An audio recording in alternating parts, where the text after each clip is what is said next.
Hello guys, এই যে দেখুন গ্রামের পরিবেশ খুব সুন্দর লাগছে বন্ধুরা। আজ আমি এসেছি মামার বাড়িতে, ঘুসকাডাঙ্গা তুষারপাড়া। দেখুন কি সুন্দর, এদিকে ধান,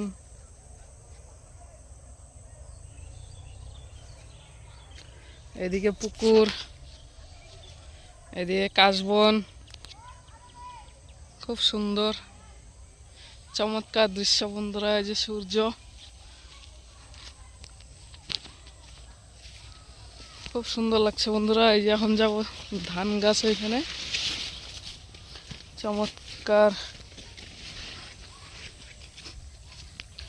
এত সুন্দর, এত ভালো লাগে বন্ধুরা এদিকে আসলে। মামার বাড়ি আসলে অনেক বছর পরে আসলাম।